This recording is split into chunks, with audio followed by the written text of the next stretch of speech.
Assalamualaikum warahmatullahi wabarakatuh. Hai teman-teman semuanya, bertemu lagi dengan saya Umamatul Bahiyah dari jurusan Pendidikan Bahasa Arab kelas 4A.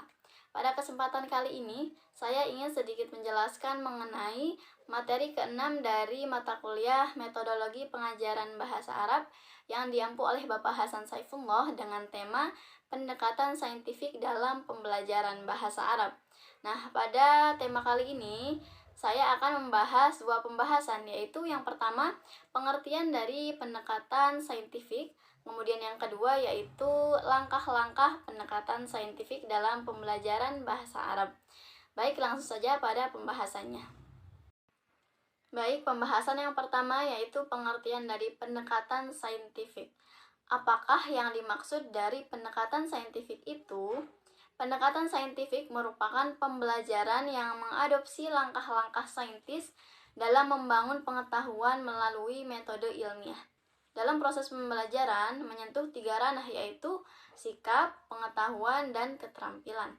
Sedangkan menurut Kemendikbud, pendekatan saintifik adalah model pembelajaran yang menggunakan kaidah-kaidah keilmuan yang memuat serangkaian aktivitas pengumpulan data melalui observasi, menanya, eksperimen, mengolah informasi atau data, kemudian mengkomunikasikannya. Nah, itulah yang dimaksud dari pendekatan saintifik.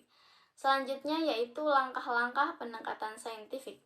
Pada pembelajaran, pendekatan saintifik ini terdapat beberapa langkah, yaitu yang pertama, mengamati atau observing, kemudian yang kedua yaitu menanya atau questioning, yang ketiga, menalar atau associating, yang keempat yaitu mencoba atau experimenting, dan yang terakhir yaitu mengkomunikasikan atau networking. Baik, saya akan menjelaskan dari langkah-langkah saintifik tersebut. Yang pertama yaitu mengamati atau observing. Pada langkah mengamati, kegiatan belajar yang dapat dilakukan peserta didik yaitu membaca, mendengar, menyimak, melihat dengan atau tanpa alat. Kompetensi yang ingin dikembangkan melalui pengalaman belajar mengamati adalah melatih kesungguhan, ketelitian, dan kemampuan mencari informasi. Nah, kemudian yang kedua yaitu menanya atau questioning. Kegiatan belajar yang dapat dilakukan adalah mengajukan pertanyaan tentang informasi yang tidak dipahami dari apa yang diamati, atau pertanyaan untuk memperoleh informasi tambahan tentang apa yang sedang mereka amati. Pertanyaan yang peserta didik ajukan semestinya dapat dimulai dari pertanyaan-pertanyaan yang bersifat faktual saja hingga mengarah pada pertanyaan-pertanyaan yang sifatnya hipotetik atau dugaan. Kompetensi yang dikembangkan adalah pengembangan kreativitas, rasa ingin tahu, kemudian kemampuan merumuskan pertanyaan untuk pengembangan keterampilan berpikir kritis, dan pembentukan karakter pembelajar sepanjang hayat atau lifelong learner. Kemudian yang ketiga yaitu menalar atau association. Bentuk kegiatan belajar yang dapat diberikan tenaga pendidik antara lain pengolahan informasi mulai dari beragam informasi yang memperdalam dan memperluas informasi hingga informasi yang saling mendukung, bahkan yang berbeda atau bertentangan. Melalui pengalaman belajar ini, diharapkan peserta didik akan mengembangkan sikap jujur, teliti, disiplin, taat kepada aturan, bekerja keras, mampu menerapkan suatu dalam berpikir secara deduktif atau induktif untuk menarik suatu kesimpulan.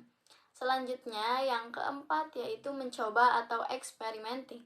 Kegiatan ini adalah melakukan eksperimen, membaca beragam sumber informasi lainnya selain yang terdapat pada buku teks, mengamati objek, mengamati kejadian, melakukan aktivitas tertentu hingga berwawancara dengan seorang narasumber.